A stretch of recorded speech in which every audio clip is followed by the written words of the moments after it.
10 11 ශ්‍රේණි වල ඉන්න ළමයි 10 පෙළ පොතේ ඉතිහාසයේ පාඩම් පෙළ බොහොම හරබරව කෙටි සටහන් වලින් නිම කළ වැඩගොනු පෙළක් හදන පාඩම් පෙළේ 10 පෙළ පොතේ 3 වෙනි පාඩම දේශපාලන බලය විකාශනය වීම.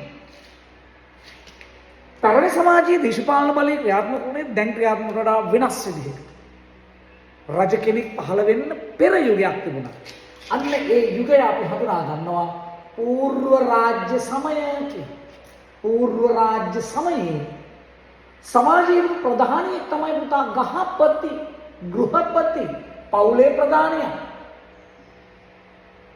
මෙහිම ගෘහපති කෙනෙක් හිටියයි කියලා අනුරාධපුර පෙරිය පුලියන් කුලම සෙල්ලිපියේ සඳහන් වෙනවා.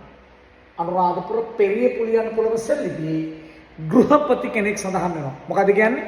සුමනගේ පවුලට අයත් ලෝහ වැඩසිය කර්මාන්ත කරගත් ගෘහපතියෙක් හිටියයි කියලා.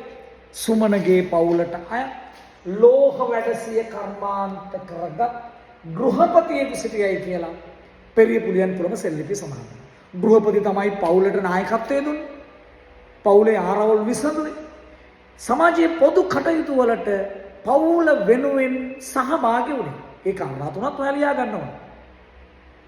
අනිත් එක්කෙනා තමයි ගමික. ගමේ ලොක්ක. ගමික කියලා කියන්නේ ගමේ ප්‍රධානියා. ගමික ගැන සඳහන් වෙනවා සෙල්ලිපියක්. සිතුල් පවුව කොරවක්ගල සෙල්ලිපිය. සිතුල් පවුව කොරවක්ගල සෙල්ලිපිය. ඒකින් නෝදා ගමික සිව, ගමික සමන, ගමික තිදන කියලා ගමිකල 3 දෙනෙක්. ඒ 3 දෙනා වික්ෂුන් වහන්සේලාට ගල්ලෙනක් පූජා කළා කියලායි මේ සිතුල් පවුව කොරවක්ගල වෙන්නේ තියෙන්නේ. අනිත් එක තමයි පරුමක. පරුමක කියලා කිව්වේ ඔය වැව් වෙල්ලංගාමක. වැව් පද්ධතියක්. කුඩා වැව් එකතු වෙලා හැදිච්ච වැව් පද්ධතියකට නායකත්වය දුන්න කෙනාට අපි කියනවා පරුමක. පරුමක ගැන සඳහන් වෙන සෙල්ලිපියට අපි කියනවා දාඹුල්ල කණ්ඩලම කොත්ගල් කන්ද සෙල්ලිපිය. මේකේ ඉන්නවා තොට බොජක කියලා පරුමකයේ භික්ෂුන් වහන්සේලාට ගල්ලෙනක් පූජා කරපු කතාව. ගමික, ගෘහපති, පරුමක. පූර්ව රාජ්‍ය සමයේ ප්‍රධාන පාලකයෝ 3 දෙනා.